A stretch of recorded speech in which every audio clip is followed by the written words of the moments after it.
India's #1 director SS Rajamouli and Rama Rajamouli వల్ల నేను చనిపోతున్నాను. అందుకు సంబంధించి నేను ఇస్తున్న మరణ వాంగ్మూలం. వీడేంటి పబ్లిసిటీ కోసం ఇలా చేస్తున్నాడు అని మీరు అనుకోవద్దు.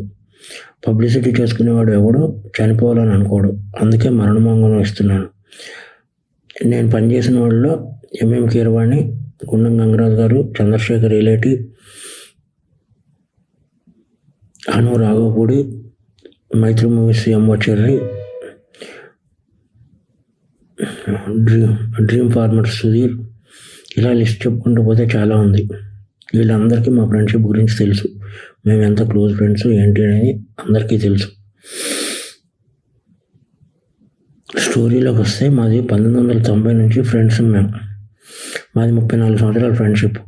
రామాయణం, మహాభారతం ఆడవాళ్ళ వల్ల జరిగాయి అంటే ఏంటో అనుకున్నాను, కానీ ఒక అమ్మాయి వల్ల మేము ఇలా అవ్వాల్సి వస్తుందని కళ్ళలో కూడా ఊహించలేదు. అందరి జీవితాలలోనే మా జీవితంలో కూడా ఒక అమ్మాయి ప్రవేశించింది. ముందు రాజమౌళి, తర్వాత నేను. As it is triangle love story, Arya 2. కానీ ముగ్గురం క్లోజ్ కాబట్టి ఇప్పుడు ఏం చేద్దాంరా నేను రాజమౌళిని అడిగితే, ఏం చేస్తాం, మీరు సాక్రిఫైస్ చేయాలి అన్నాడు. అలా ఎలా కుదురుతుంది, అలా సాక్రిఫైస్ చేయడం కుదరదు, మనం ముగ్గురం కలిసి ఉందాం అన్నాడు.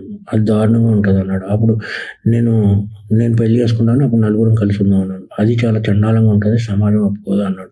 మరి పరిస్థితి ఏంటంటే కాలం అన్నీ మార్చేస్తుంది, మీరు సాక్రిఫైస్ అవ్వండి అన్నాడు. ఓకే అని చెప్పి నేను సాక్రిఫైస్ అయిపోయాను. ఎందుకంటే కెరియర్ బిగినింగ్లో ఉన్నాం, ఎవరో వర్క్ లేదు. ఇదంతా శాంతినివాసం కంటే ముందు జరిగిన విషయం. అప్పటికి ఇంకా కెరియర్ పీక్స్ రాలేదు. ఈ చిన్న చిన్న గొడవలకి ఇమ్మెచ్యూరిటీతో కొట్టుకుని చేయడం కంటే ఇది బెటర్ కదా అని చెప్పి నేను సాక్రిఫైస్ అయిపోయి పని చేసుకుంటూ వచ్చాను. ఇక్కడి వరకు అంతా బాగానే ఉంది. ఆ #1 డైరెక్టర్ అయిన తర్వాత ఆడికి ఏమొచ్చిందంటే డౌట్, నేను ఇవన్నీ ఎవరికో చెప్పేశాను అని చెప్పి నన్ను టార్చర్ పెట్టడం మొదలుపెట్టాడు. నా 30 సంవత్సరాల జీవితాన్ని వాడి కోసం సాక్రిఫైస్ చేసినందుకు నన్ను టార్చర్ పెట్టడం మొదలుపెట్టాడు. ఎందుకు అంటే, ఒకసారి ఆడికి నాకు చిన్న ఆర్గ్యుమెంట్ జరిగితే, మన స్టోరీని సినిమాకి ఇంత ఇస్తాను అని ఒక మాట అన్నందుకు నాకు నరకం అంటే ఏంటో చూపించాడు. నా రిలేషన్ కట్టు భైరవగాడు, చెంపాగాడు, కార్తికేయ గారిని, వీళ్ళందరినీ మేము పెంచాం. ఆడిని బాబా అంటారు, నన్ను బాబా అంటారు. మమ్మల్ని పెంచాం. వీళ్ళందరూ దూరం అయిపోయారు. ఫ్యామిలీ మొత్తం దూరం అయిపోయింది. ఎందుకంటే ఈ #1 డైరెక్టర్ అయ్యేటప్పుడు ఈ శాసించేస్తున్నాడు ప్రపంచాన్ని. శాసించేసి నన్ను చంపేయాలన్నంత టార్చర్ పెట్టాడు. ప్లస్ నేను గాడ్స్ అని కాదు, ఆయన మహాత్మం చేయడానికి నేను శ్రీను. అందుకని చెప్పి నేను ఈ డెసిషన్ తీసుకున్నాను. ఈ డెసిషన్ తప్పు రైట్ అనేది నాకు పర్సనల్. 55 years ఎలాగ అయిపోయినాయి నాకు. 55 yearsలో నో మ్యారేజ్, నో ఇది, ఓన్లీ సింగిల్, ఇలా బ్రతికారు. బట్ ఇలా నా వల్ల నా జీవితంలో ఎవరి జీవితం అవ్వకూడదని యూత్కి నేను ఇచ్చే సలహా ఏంటంటే, కెరియర్ని బిల్డ్ చేసుకోండి, అమ్మాయిల జోలికి వెళ్ళకండి. ఇది ఫ్రెండ్స్ నేను చెప్పదలుచుకున్నది. ఎందుకంటే ఏం లేదు, బాధ వస్తుంది.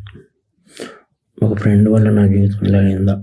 ఒక ఫ్రెండ్ కదా, ఫ్రెండ్ ఎప్పుడో అక్కడ అమరేశ్వర్ క్యాంప్ నుంచి మెడ్రాస్ వెళ్ళి, మెడ్రాస్ నుంచి వైజాగ్ వెళ్ళి, వైజాగ్ నుంచి హైదరాబాద్ వచ్చి ఎన్నో కలలు కానీ ఫైనల్గా నేను ఏ డిస్టర్బ్ చేయకపోయినా సరే వీడందరికీ చెప్పేసి ఉంటాడని ఒకే ఒక రీజన్తో నన్ను టార్చర్ పెట్టడం మొదలుపెట్టాడు. కాబట్టి మీ అందరితో షేర్ చేసుకుని, అట్లీస్ట్ ఆడికి చెప్పినా అర్థమవుతలేదు కాబట్టి మీ అందరితో షేర్ చేసుకోవాలని చెప్పి షేర్ చేసుకుంటున్నాను. ఇది ప్లస్ ఇంకొకటి, ముగ్గురు మధ్య జరిగిన దానికి సాక్ష్యాలు అది ఏముండవు. నేను చనిపోతున్నాను కదా, సుమోటో కింద తీసుకుని లై డిటెక్టర్ టెస్ట్ పెడితే తెలుస్తుంది ఏది నిజమో ఏది అబద్ధం అనేది. ఎవరైనా లై డిటెక్టర్ టెస్ట్ పెడితే నిజాలు బయటపడతాయి. లై డిటెక్టర్ టెస్ట్ పెడితే కానీ తెలియవు ఏం జరిగిందనేది, మా ముగ్గురు మధ్య ఏం జరిగిందనేది. ఎనీవే, ఏదన్నా సాడ్ ఫర్. నా పేరు శ్రీను 1234. ఆడే వేసాడు యమదొంగకి. మీరు 7వ నిమిషం దగ్గర కనబడింది శ్రీను 1234. Uppulapati Srinivasulu, executive producer Uppulapati Srinivasulu 1234. అది ఇది నా మరణ వాంగ్మూలం.